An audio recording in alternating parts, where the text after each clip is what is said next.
Hi, my name is Trinity Bourne and I'm an empath. My website is awakenedempath.com, and in today's video I thought it would be really helpful to share some tips and advice on travelling as an empath or a highly sensitive person. Now, I love to travel, and naturally, as a sensitive person, I tend to seek out really quiet places, out in nature. I love hiking and I love quiet beaches. But the thing is, when traveling, there's a whole journey in getting there, and it's not always that easy, and sometimes we don't have, infinite choice on where we travel to.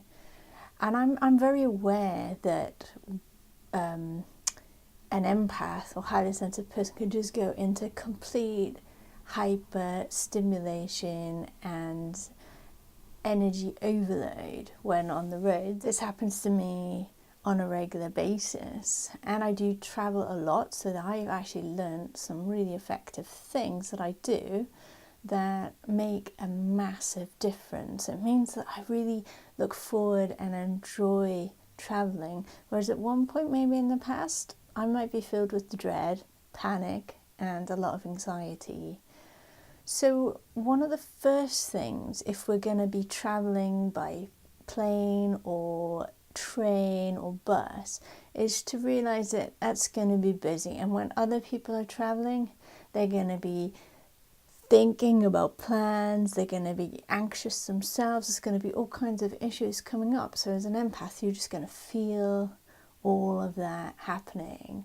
So it's important to just acknowledge that that might happen, and that you would really benefit from remembering to take moments to pause, just to stop, just to close your eyes and remember that everything in here is me and everything outside is not me. And if you regularly stop and remind yourself of this, just the acknowledgement of a boundary where you end and everyone else begins can be very, very helpful. It can be helpful always to seek out a quiet spot, even in an airport or a bus station or whatever. There's always like a little quiet corner somewhere, and sometimes they have a special room for that kind of thing. Seek it out, just relax and rest, and just make the most of any little quiet spot you can find. If you're in a busy city, one thing that I like to do ahead of time, if it's a new place, I like to just check on a map on the internet and see where any green spaces are, and then I make a note that I'm going to head for those. If I need time out or just time being, I will head for a park or a woodland or a little garden where it's more serene and peaceful, and it's like just plugging myself in to recharge so that I can carry on with whatever is happening on the rest of the journey. Now, intuitively, I do tend to, if I'm going away for a trip, for some rest and rejuvenation time, I will seek out somewhere that I know is peaceful and calm, and I do tend to gravitate towards nature. So feel what is right for you.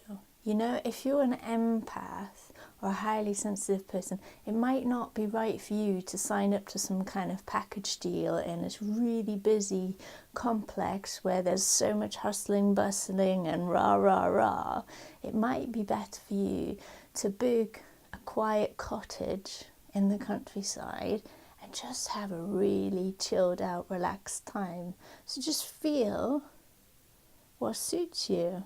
Honor what is right for you on your journey, and it's going to be different to everyone else. Some people do like, action and rah-rah, and that might be right for you too. Feel what's right for you and honor that. Another really effective way that I find that I can draw my boundary and zone out from the busyness when I'm traveling, whether it's in an airport or a busy city or just some busy hotel or something like that, is put my MP3 player on with my headphones listen to some favorite music, especially calm and relaxing music, and that just helps draw a boundary and helps us to zone out the world while we just recharge and replenish. And then when we're done, we can carry on again. And I'll do that as many times as necessary, and I find it absolutely priceless. It's really helpful as a highly sensitive person to do a bit of planning ahead of time, to realize and remind yourself that plans do change, but it's good to have some things that you feel may be certain. You can abandon the plans, you can deviate from that as much as you want, but it's good to know, when you arrive at a new destination, a new country, where do you catch the bus from? Where do you go to pick up the car? Print maps out. GPS doesn't actually always work, and if you're like me, I've never used GPS before, a bit old-fashioned like that, but print maps out, get a real good feel of things, and some things are going to change and unexpected things are going to come up, but if you have the basics covered, then you can relax into that, and then you won't go into this insane hyperstimulation overload, because some of the things that might happen. Like if you're vegetarian or vegan like I am, then what I would do is ahead of time I'd go on the internet and I'd see where I'm going.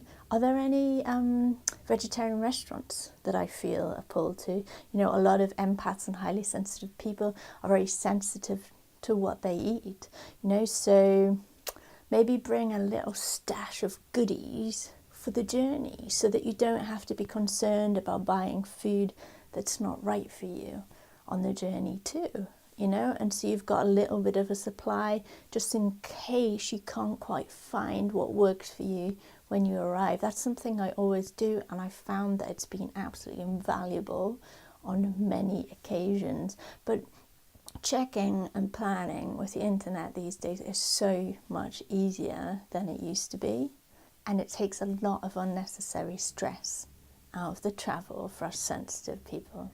Okay, some specific advice about flying on aeroplanes.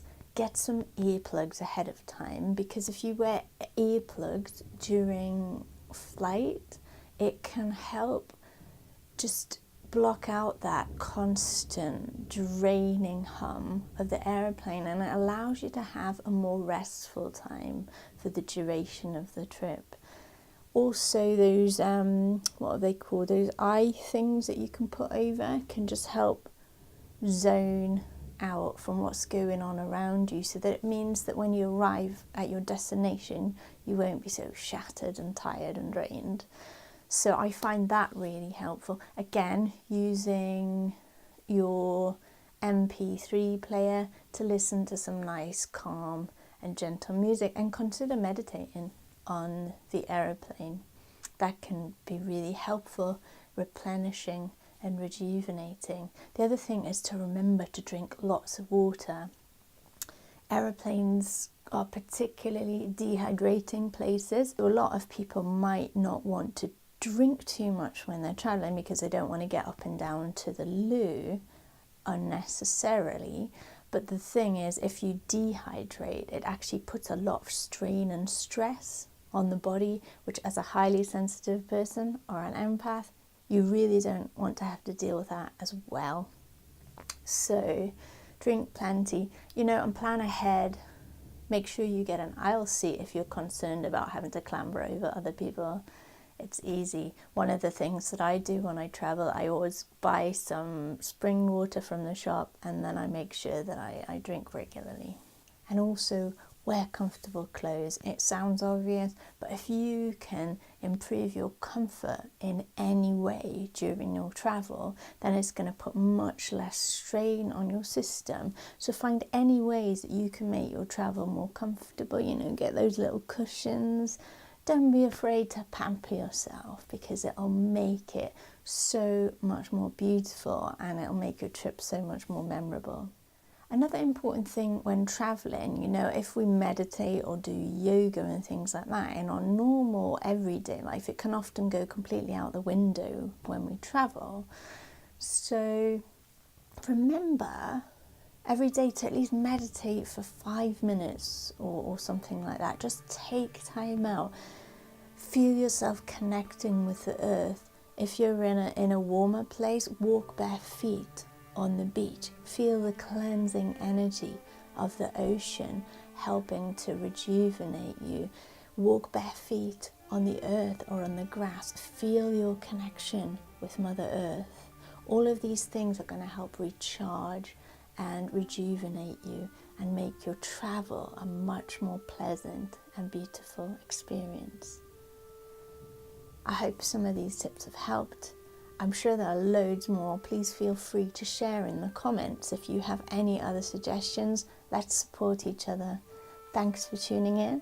If you like what you see here, be sure to subscribe to my YouTube channel, and I look forward to seeing you soon.